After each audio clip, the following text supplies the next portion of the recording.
Hello friends, welcome back to my YouTube channel agriculture science with Desraj sir. हम पढ़ रहे थे कल्टीवेशन ऑफ ओनियन, प्याज की खेती। प्याज की खेती में हमने उसका classification, climate, soil, time of sowing, sowing method, manures and fertilizers, irrigation, weed control आदि चीज़ें पढ़ ली थी। आज हम बात करेंगे प्याज में होने वाले रोग या कौन कौन से उसमें कीट लगते हैं, कौन कौन से रोग लगते हैं, या उसका हम प्लांट प्रोटेक्शन कैसे करते हैं, कौन सा कीट कैसे काज करता है, उसके सिम्टम्स क्या होते हैं, या कौन सा रोग कैसे लगता है, उसको कैसे हम पहचानेंगे, उसका उपचार कैसे करेंगे कि हमारे खेत में कौन सा रोग लगा हुआ है, और उसका नियंत्रण या कंट्रोल हम कैसे करेंगे। तो इन सब चीज़ों के बारे में हम आपको आज के इस वीडियो में बताएंगे। तो आइए बात करते हैं ओनियन या प्याज में लगने वाले कीट एवं रोगों के बारे में। तो अगला क्या है, प्लांट प्रोटेक्शन या पादप संरक्षण।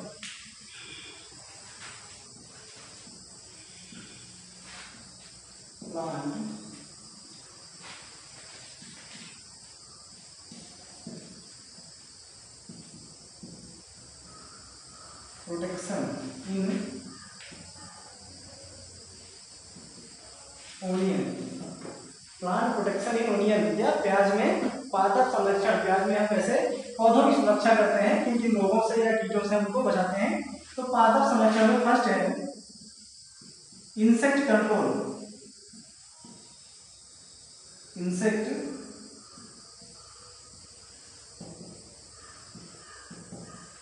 कंट्रोल या हिंदी में इसको कहते हैं कीट नियंत्रण। कीट नियंत्रण, इंसेक्ट कंट्रोल या कीट नियंत्रण। प्याज में कौन से कीट लगते हैं, कैसे फसल को नुकसान पहुंचाते हैं, क्या सिम्टम्स होते हैं, या वो कैसे फसल को नुकसान पहुंचाते हैं। तो कीट नियंत्रण में हम सबसे पहले बात करेंगे इंसेक्ट कंट्रोल में, जो प्याज में बहुत ज्यादा लगता है। फर्स्ट कीट कौन सा होता है, तो प्याज में लगने वाला पहला कीट क्या है, फर्स्ट मैगट। मैगट, ठीक। फर्स्ट इंसेक्ट कौन सा है, मैगट है। ये होता कैसा है, यह प्याज पे नुकसान कैसे पहुंचाता है। तो जो मैगट होते हैं इसे हम प्याज की मक्खी भी कहते हैं, ठीक। क्या कहते हैं, मैगट जो होते हैं इन्हें हम प्याज की मक्खी भी कहते हैं। ये जो कीट होते हैं ये फसल को बहुत हानि पहुंचाते हैं। मैगट जो होते हैं फसल को बहुत अधिक हानि पहुंचाते हैं। ये जमीन के अंदर नीचे प्रवेश कर जाते हैं तथा पौधे के तने में एवं जो गांठ बन रही होती है उसके अंदर प्रवेश कर जाते हैं, जिससे ये करते क्या है कि तने एवं गांठों में प्रवेश करके उसके अंदर के मुलायम वाले भाग को खा करके नष्ट कर देते हैं, जिससे धीरे धीरे पौधा हमारा क्या होता है, वो सूख जाता है, ठीक। तो जो मैगट होते हैं इसे हम क्या कहते हैं, इसे मैगट जो होते हैं इसे हम मक्खी भी कहते हैं। इसे हम प्याज की मक्खी भी कहते हैं, ऐसे लिख सकते हैं इसे प्याज की मक्खी भी कहते हैं।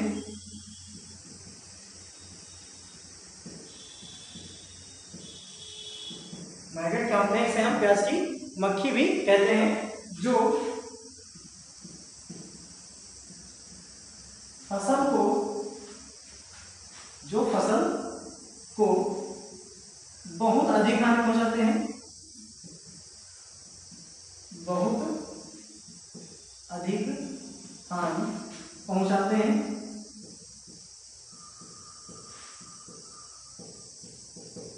जो फसल को बहुत अधिक हानि पहुंचाते हैं। आगे ये जमीन में छेद करके, जमीन में छेद कर पौधे के तने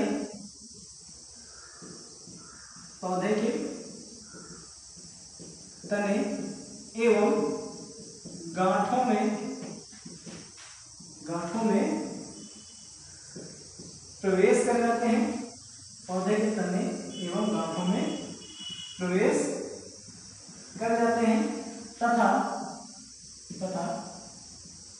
अंदर के मुलायम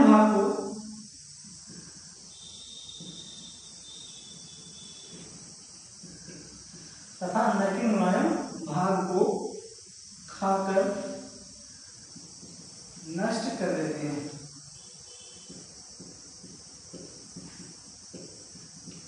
जिससे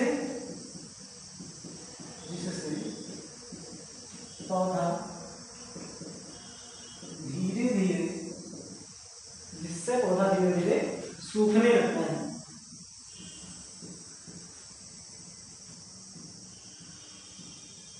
जिससे पौधा धीरे धीरे सूखने लगता है। तो मैगट क्या होते हैं, इसे हम प्याज की मक्खी भी कहते हैं।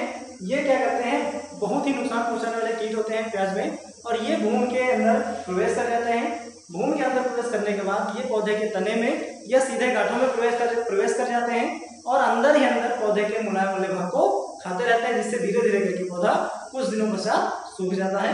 तो ये जो होते हैं बहुत ही नुकसानदेह कीट होते हैं मैगट, और ये मक्खियों के जैसे होते हैं, मक्खी के समान ही होते हैं, लगभग उतने ही आकार के होते हैं। तो अगर हम मैगट का काज कर रहे हैं हमारे फसल के ऊपर, या मैगट का प्रकोप बहुत ज्यादा है, तो मैगट के कंट्रोल के लिए हम क्या करेंगे, या मैगट का नियंत्रण कैसे करेंगे। तो कंट्रोल में हम क्या करेंगे, कंट्रोल में इंसेक्टिसाइड दवाओं का प्रयोग करके हम इनका कंट्रोल कर सकते हैं।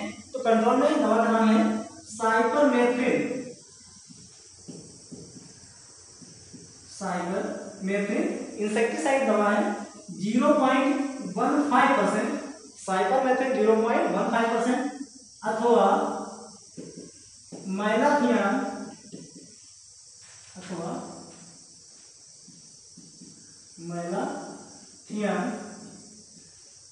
0.05% घोल का छिड़काव करना चाहिए।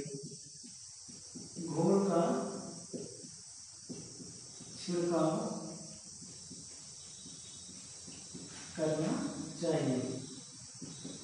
ठीक, अगर मैगट का प्रकोप हमारी फसल पर है या हमारे खेत में है, तो हम क्या करेंगे, साइपरमेथ्रिन 0.15% अथवा मैलाथियान 0.05% घोल का छिड़काव करना चाहिए। लगभग 10 से 15 दिन के अंतर पर 2 से 3 बार में हमें मैलाथियान अथवा साइपरमेथ्रिन घोल का छिड़काव कर देने से जो मैगट होते हैं ये काफी हद तक कम हो जाते हैं, या ये डेड कर जाते हैं या मर जाते हैं। ठीक, तो मैगट क्या होते हैं, कैसे नुकसान पहुंचाते हैं, उनकी हम पहचान कैसे करते हैं, उनका हम कंट्रोल कैसे करते हैं। ठीक, तो मैगट के बाद अगला जो कीट लगता है वो कौन सा लगता है, तो मैगट के बाद अगला कौन सा कीट है, मैगट के बाद सेकंड क्या है, सेकंड कीट है हमारा, सेकंड इंसेक्ट है थ्रिप्स। थ्रिप्स, ठीक, फर्स्ट क्या था, फर्स्ट था मैगट और सेकंड है थ्रिप्स। थ्रिप्स क्या होते हैं, ये बहुत ही सूक्ष्म कीट होते हैं, बहुत ही छोटे होते हैं, जो पौधे की पत्तियों के ऊपर सतह पर चिपके हुए रहते हैं, और ये पौधे की पत्तियों से रस को चूसते रहते हैं, जिससे पौधे की पत्तियां जो होती हैं धीरे धीरे मुरझा करके सूखने लगती हैं। पौधे की पत्तियां पहले चितकबरी हो जाती हैं और बाद में धीरे धीरे मुरझा करके सूख जाती है। ठीक, तो जो थ्रिप्स होते हैं ये क्या होता है कि ये बहुत ही सूक्ष्म छोटे छोटे कीट होते हैं, जो कि पौधे की पत्तियों के ऊपर चिपके रहते हैं, और ये पौधे की पत्तियों से रस को चूसते रहते हैं, जिससे पौधे की पत्तियां धीरे धीरे मुरझाकर या धीरे धीरे उनका रंग जो है बदलने लगता है। पौधे की पत्तियां पहले चितकबरी हो जाती है और बाद में धीरे धीरे कर करके सूख जाती है। ठीक, तो थ्रिप्स में क्या लिखेंगे, ये बहुत ही सूक्ष्म कीट होते हैं, बहुत ही सूक्ष्म कीट होते हैं, जो पौधे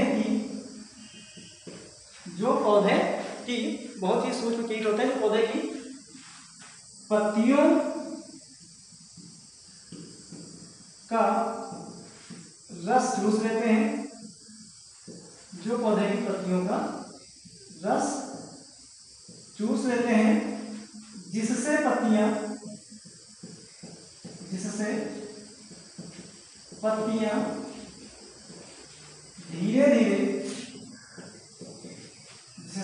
धीरे धीरे मुरझाकर सूखने लगती हैं, जिससे पत्तियां धीरे धीरे मुरझाकर सूखने लगती हैं। ठीक, ये जो होते हैं सूक्ष्म कीट होते हैं, जो पौधे की पत्तियों पर चिपके रहते हैं, और ये क्या करते हैं कि पत्तियों से रस को चूस लेते हैं, जिससे पत्तियां पहले चितकबरी हो जाती हैं और धीरे धीरे मुरझा करके सूख जाती हैं। ठीक, तो इसका कंट्रोल हम कैसे करेंगे, तो इसके कंट्रोल के लिए थ्रिप्स का हम कंट्रोल कैसे करेंगे, तो थ्रिप्स के कंट्रोल के लिए क्या करेंगे, मेटासिस्टॉक्स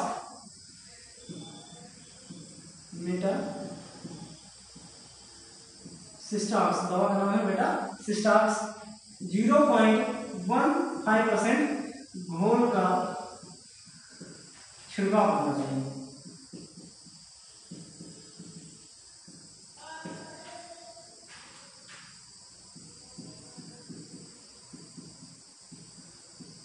ठीक, थ्रिप्स के कंट्रोल के लिए या थ्रिप्स के नियंत्रण के लिए मेटासिस्टाक्स 0.15% सोल्यूशन या घोल को हम या 0.15% दवा का घोल बनाएंगे और फसल पर लगभग 10 दिन के अंतर पर 2 से 3 बार में छिड़काव कर देने से थ्रिप्स या माहू जो होते हैं इनका प्रकोप कम हो जाता है। ठीक, तो थ्रिप्स क्या होंगे, बहुत ही छोटे छोटे कीट होते हैं जो पौधे की पत्तियों की ऊपरी सतह पर चिपके हुए होते हैं और ये पौधे की पत्तियों से रस को चूसते रहते हैं, जिससे पौधे की पत्तियां चितकबरी हो जाती है और धीरे धीरे मुरझा करके सूख जाती हैं। ठीक, इनके कंट्रोल के लिए मेटासिस्टाक्स 0.15% दवा का छिड़काव कर देना चाहिए। ठीक, थ्रिप्स के बाद अगला इंसेक्ट कौन सा है, थ्रिप्स के बाद अगला इंसेक्ट है, थ्रिप्स के बाद अगला है थर्ड, अगला थर्ड क्या है, कटवर्म। कटवर्म यह हिंदी में इसे कुतरा कीट कहते हैं। अगला कीट है कटवर्म या कुतरा कीट, ओनियन में लगने वाला थर्ड कौन सा कीट है, कटवर्म या कुतरा कीट। ये क्या होते हैं, जो कटवर्म होते हैं या कुतरा कीट होते हैं, ये क्या करते हैं, इनकी जो मादाएं या इनकी जो इलियां होती हैं, ये जो कीट होते हैं ये हमेशा रात्रि के समय निकलते हैं। ठीक, कब निकलते हैं, रात्रि के समय निकलते हैं। और ये रात्रि के समय करते क्या है कि जो पौधे होते हैं जहां जमीन की सतह के बराबर तना होता है और ये जमीन की सतह के बराबर से ही तने को काट करके नष्ट कर देते हैं, जिससे पौधा पूरा हमारा सूख हो जाता है। ठीक, तो कटवर्म या कुतरा कीट क्या होते हैं, ये हमेशा क्या करते हैं कि ये रात्रि के समय निकलते हैं, रात्रि के समय निकलते हैं तथा पौधे के तने को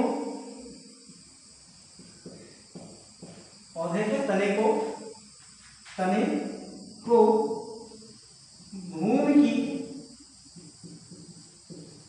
सतह के पास से तथा पौधे के तने को भूमि की सतह के पास से काट देते हैं,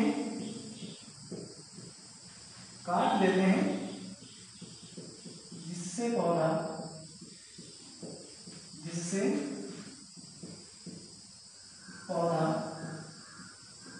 सूख जाता है,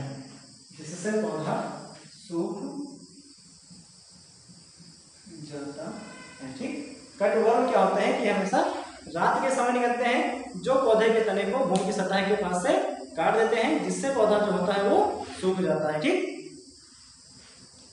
इसका कंट्रोल कैसे करेंगे, इसके कंट्रोल के लिए कार्बोफ्यूरान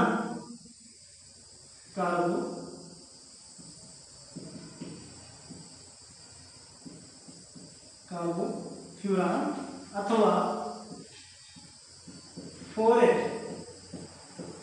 दवा का नाम है कार्बोफ्यूरान अथवा फोरेट, 0.15% घोल का छिड़काव करना चाहिए। ठीक, कटवर्म के कंट्रोल के लिए क्या करेंगे कि कार्बोफ्यूरान अथवा फोरेट 0.15% घोल का छिड़काव करना चाहिए। ठीक, तो कटवर्म क्या होते हैं कि ये जो कीट होते हैं हमेशा रात्रि के समय निकलते हैं और ये पौधे को भूमि की सतह के पास से उसके तने को काट देते हैं, जिससे पौधा हमारा सूख करके नष्ट हो जाता है। और इनके कंट्रोल के लिए हम कार्बोफ्यूरान अथवा फोरेट 0.15% दवा का छिड़काव कर देते हैं। ठीक, तो ये मेन इंसेक्ट हो गए या मुख्य इंसेक्ट हो गए जो ओनियन की क्रॉप में या प्याज की फसल में बहुत ज्यादा नुकसान पहुंचाते हैं। इसके अलावा भी बहुत सारे कीट लगते हैं, लेकिन जो मेन इंसेक्ट हैं जो काफी ज्यादा नुकसान पहुंचाते हैं वो आपके सामने मैंने बताया। इसमें फर्स्ट मैगेट है, दूसरा थ्रिप्स है और थर्ड है कटवर्म या कुतरा कीट। ठीक, तो इंसेक्ट के बाद या कौन कौन से इंसेक्ट लगते हैं उनका हम कंट्रोल कैसे करते हैं, इंसेक्ट कंट्रोल के बाद हम बात करेंगे डिजीज कंट्रोल या रोग नियंत्रण की कि ओनियन में कौन से रोग लगते हैं। ठीक, हम बात करते हैं डिजीज कंट्रोल की। इंसेक्ट कंट्रोल के बाद अगला है डिजीज कंट्रोल। अगला क्या है, डिजीज कंट्रोल या हिंदी में रोग नियंत्रण। ठीक, अगला क्या है डिजीज कंट्रोल। इंसेक्ट या कीटों द्वारा क्या नुकसान होता है उनको हम कंट्रोल कैसे करते हैं। कीट नियंत्रण के बाद अगला होगा रोग नियंत्रण या डिजीज कंट्रोल। कौन कौन कौन से रोग या कौन कौन से डिजीज हमारी क्रॉप्स में या ओनियन में लगते हैं। तो डिजीज का रोग में जो फर्स्ट लगता है उसका नाम है, फर्स्ट कौन सा डिजीज लगता है, रोग कौन सा लगता है, वो है पर्पल ब्लॉच। पर्पल ब्लॉच या हिंदी में इसको कहते हैं गुलाबी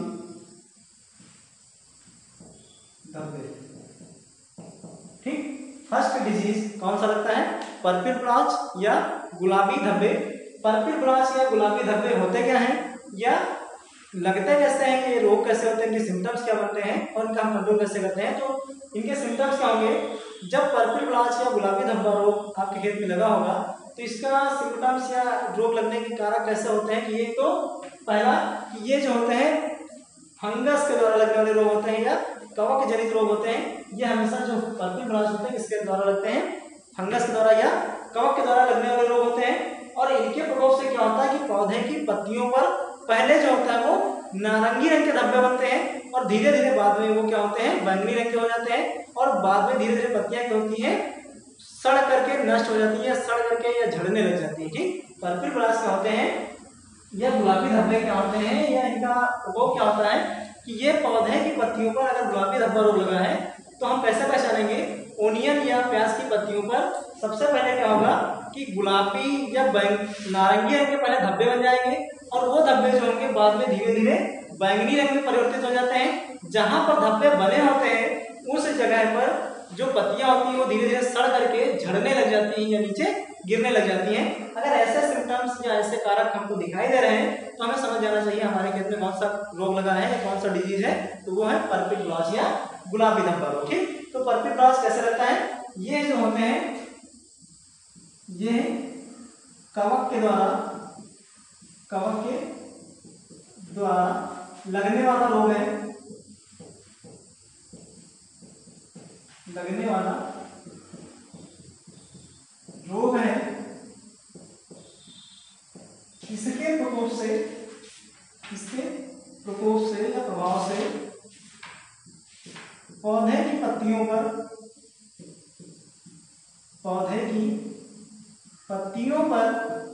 इसके प्रभाव से पौधे की पत्तियों पर पहले नारंगी रंग के धब्बे होते हैं, पहले नारंगी रंग के धब्बे बनते हैं, पहले नारंगी रंग के धब्बे बनते हैं जो बाद में बैंगनी रंग के हो जाते हैं। इसीलिए हम इसे पर्पल ब्लॉच या बैंगनी धब्बा रोग कहते हैं, जो बाद में बैंगनी रंग के हो जाते हैं, जिससे पत्तियां जिससे क्या होती हैं, जिससे पत्तियां झड़ने लगती हैं या सड़कर गिरने लगती हैं, जिससे पत्तियां झड़ने लगती हैं। ठीक, पर्पल ब्लॉच या बैंगनी धब्बा रोग क्या होता है कि ये जो होता है कवक के द्वारा लगने वाला रोग है और इसके प्रकोप से क्या होता है कि पत्तियों पर पहले नारंगी रंग के धब्बे बनते हैं और वो जो धब्बे होते हैं वो धीरे धीरे बाद में परिवर्तित होकर बैंगनी रंग का रूप या बैंगनी रंग धारण कर लेते हैं। और क्या होता है कि बाद में रोग का प्रकोप जब अधिक हो जाता है तो पत्तियां वहां से सड़ करके या मुरझा करके नीचे की तरफ झड़ने लग जाती हैं। और इसका कंट्रोल हम कैसे करेंगे, क्योंकि फंगस द्वारा या कवक द्वारा लगने वाला रोग है, इसके नियंत्रण के लिए हम क्या करेंगे, कंट्रोल क्या करेंगे, कंट्रोल में दवा का नाम है डाइफेन M45। कौन सी दवा है, डाइफेन M45 फंजीसाइड दवा है। डाइफेन M45 मात्रा कितनी रहेगी, 2.5 किलोग्राम प्रति 1000 लीटर वाटर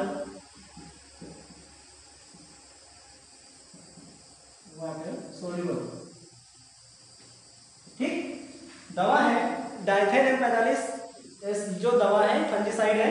डाइफेन M45 2.5 किलोग्राम दवा को या 2.5 लीटर दवा को 1000 लीटर पानी में मिला देंगे और उसको हम क्या करेंगे, फसल के ऊपर कम से कम 1 सप्ताह के अंतर पर 2 से 3 बार में छिड़काव कर देने से पर्पल ब्लॉच या गुलाबी धब्बा रोग जो होता है काफी हद तक कम हो जाता है। ठीक, तो पर्पल ग्लास या गुलाबी धब्बा रोग हम कैसे पहचानेंगे कि पौधे की पत्तियों पर पहले क्या होगा, नारंगी रंग के छोटे छोटे स्पॉट बनेंगे और वो स्पॉट जो होंगे धीरे धीरे बाद में बैंगनी रंग में पर्पल कलर में चेंज हो जाएंगे। वहां की पत्तियां जो होंगी धीरे धीरे सड़ करके नीचे की तरफ गिरना शुरू हो जाएंगी या धीरे धीरे सड़ करके लटकना शुरू हो जाती हैं और रोग प्रकोप जब अधिक ज्यादा से ज्यादा हो जाता है तो पत्तियां ऑटोमेटिक सूख करके झड़ जाती हैं। और अगर ऐसा सिम्टम्स ऐसे कारक हमको दिखाई दे रहे हैं तो हम उनका कंट्रोल कैसे करेंगे। डाइथेन 45 2.5 लीटर दवा को 1000 लीटर पानी में घोलकर प्रति हेक्टेयर की दर से छिड़काव कर देने से ये रोग जो होगा वो काफी हद तक कम हो जाता है या सही हो जाता है। ठीक, तो पर्पल ग्लास के बाद सेकेंड रोग कौन सा है, उसके बाद अगला रोग है second damping off. Damping off या हिंदी में इसको कहते हैं आर्द्र गलन। ठीक, सेकेंड रोग कौन सा है, डैम्पिंग ऑफ या आर्द्र गलन। ये रोग क्या होता है कि डैम्पिंग ऑफ या आर्द्र गलन जो होता है ये भी क्या होता है कि ये भी जो होता है वो फंगस या कवक के द्वारा लगने वाला रोग है।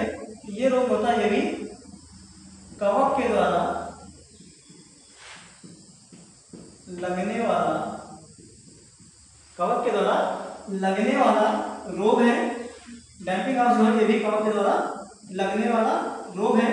और ये लगता कैसे है कि जो डैम्पिंग ऑफ या आर्द्र गलन जिसको कहते हैं ये हमेशा नर्सरी में ज्यादा लगता है। ठीक, ये जो डैम्पिंग ऑफ या आर्द्र गलन होता है जब हम प्याज की नर्सरी खेत में करते हैं नर्सरी के समय ही लग जाता है। उसके प्रकोप से क्या होता है कि या तो बीज ही नर्सरी में सड़ जाएगा, किसी कारणवश से अगर बीज का जर्मिनेशन हो भी गया है तो ये क्या करता है कि जो छोटे स्टेज की नर्सरी हमारी तैयार होती है उस नर्सरी में लगकर पौधे को ही सड़ा करके नष्ट कर देता है।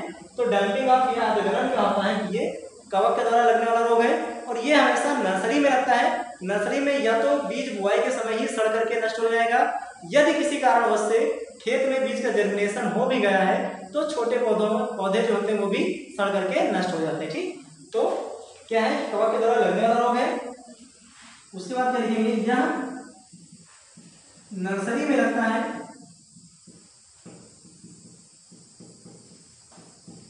नर्सरी में लगता है,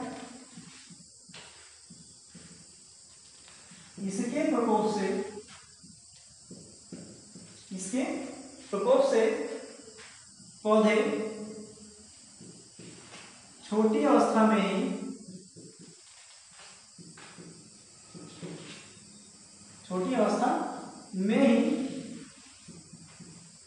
सूख कर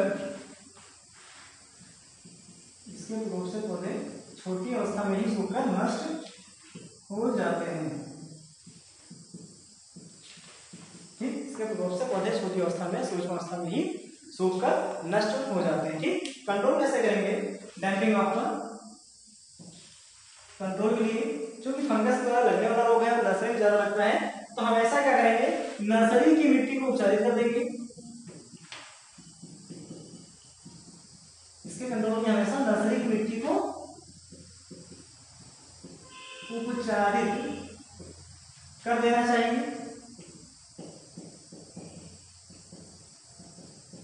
ठीक, डैम्पिंग ऑफ को रोकने के लिए, इससे कंट्रोल करने के लिए हमेशा जब हम प्याज की नर्सरी करें तो जिस खेत में नर्सरी करनी है उस खेत की मिट्टी को हमेशा फॉर्मेल्डिहाइड या किसी फंजीसाइड दवा से ट्रीटमेंट कर देंगे या उसको हम उपचारित कर देंगे। इसके अलावा बीज को उपचारित करके होना चाहिए। बीज को उपचारित करके होना चाहिए। बीज को उपचारित करके होना चाहिए। अगला सेकंड थर्ड क्या है, जल निकास का उचित प्रबंध करना चाहिए।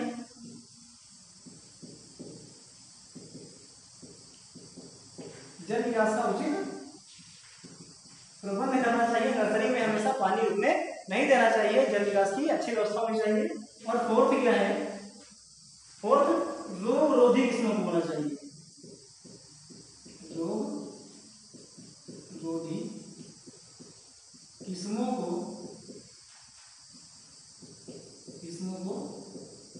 बोना चाहिए। ठीक, इस प्रकार से हम डैम्पिंग ऑफ का कंट्रोल कर सकते हैं। ठीक, डैम्पिंग ऑफ का अगला डिजीज क्या है, अगला डिजीज है प्याज में, अगला कौन सा थर्ड कौन सा रोग होता है तो अगला है smut of onion. Smut of onion या प्याज का कड़वा रोग, प्याज का कड़वा रोग। ठीक, स्मट ऑफ ओनियन या प्याज का कड़वा रोग क्या होता है? ये भी जो होता है फंगस के द्वारा लगता है। स्मट ऑफ ओनियन या कड़वा रोग जो होता है ये भी फंगस के द्वारा लगने वाला रोग है। और इसमें होता क्या है कि जो स्मट होता है, इस रोग के प्रकोप से पौधे की पत्तियों पर हमेशा क्या होता है कि जो पौधे होते हैं ओनियन के या प्याज के पत्तियों पर काले रंग के जो होते हैं वो धब्बे पड़ जाते हैं। कुछ दिनों के बाद उन धब्बों के अंदर काला काला चूर्ण भर जाता है या पाउडर भर जाता है। ठीक, अगर ऐसे सिम्टम्स हमको दिखाई दे रहे हैं तो वो कौन सा डिजीज होगा? प्याज का कड़वा रोग। ठीक, तो इसके प्रकोप से क्या देखेंगे? यह प्याज में लगने वाला भयानक रोग होता है। भयानक रोग होता है। इसके प्रकोप से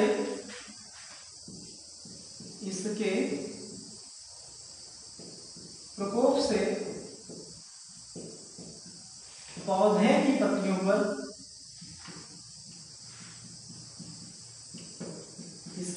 पौधे की पत्तियों पर काले रंग के धब्बे पड़ जाते हैं। इसके प्रकोप से पौधे की पत्तियों पर काले रंग के धब्बे पड़ जाते हैं तथा इनमें बाद में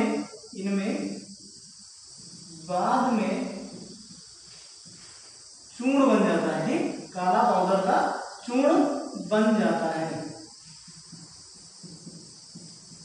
तथा इनके बाद में चूर्ण बन जाता है या पाउडर, ब्लैक पाउडर बन जाता है। ठीक, और धीरे धीरे क्या होता है कि पौधा धीरे धीरे सूख करके नष्ट होने लग जाता है। ठीक, यह प्याज में लगने वाला भयानक रोग होता है। इसके प्रकोप से प्याज की जो पत्तियां होती हैं उनके ऊपर काले रंग के धब्बे पड़ जाते हैं। और धब्बे धीरे धीरे क्या होते हैं कि जो धब्बे जहां पर पड़ते हैं कुछ दिनों के पश्चात उनमें जो होता है वो ब्लैक कलर का पाउडर फॉर्म बन जाता है, ब्लैक कलर का चूर्ण बन जाता है। ठीक, जिससे कि धीरे धीरे पौधा ऑटोमेटिकली सूखने लग जाता है। ठीक, इसका कंट्रोल कैसे करेंगे? तो चूंकि ये भी फंजीसाइड रोग है, फंगस द्वारा लगने वाला रोग है, इसके कंट्रोल के सेम वही प्रिकॉशंस या वही दवाएं अपनाएंगे जो आपने पहले की थी। तो कंट्रोल के लिए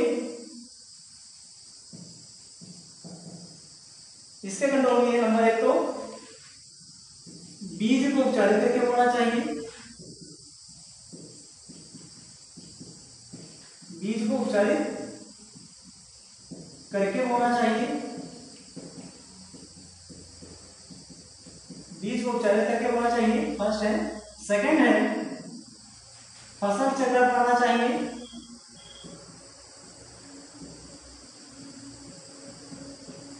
फसल चक्र अपनाना चाहिए। थर्ड है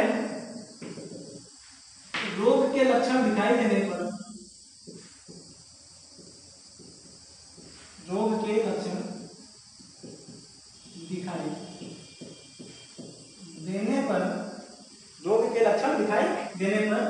डाइथेन M45 डाइथेन M45 दवा का छिड़काव होना चाहिए।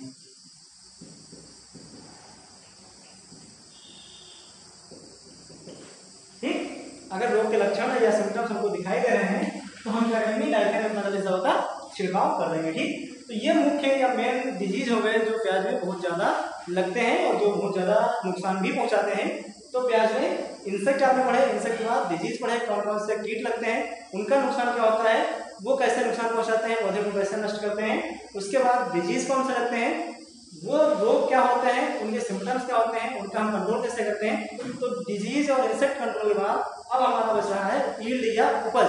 प्याज की उपज कितनी होती है, अब हम बात करेंगे यील्ड या उपज की। यील्ड या उपज, ठीक, जब हम सही सारी किया है सभी चीजें बहुत आसानी से बहुत अच्छे ढंग से करते हैं तो एटलीस्ट प्याज का उत्पादन हमको कितना मिलता है या यील्ड कितनी होती है प्याज की। तो जो प्याज की यील्ड होती है वो होती है लगभग 200 से या आप लिख सकते हैं कि 200 से 250 कुंटल प्रति हेक्टेयर। ठीक, प्याज की जो उपज होती है वो कितनी होती है? 200 से 250 कुंटल प्रति हेक्टेयर। या जो होते हैं ये गांठों की उपज होती है, जिसको हम राइब बल्ब कहते हैं। ठीक, राइब बल्ब या पकी हुई जो गांठें होती हैं उनकी उपज होती है 200 से 250 कुंटल प्रति हेक्टेयर।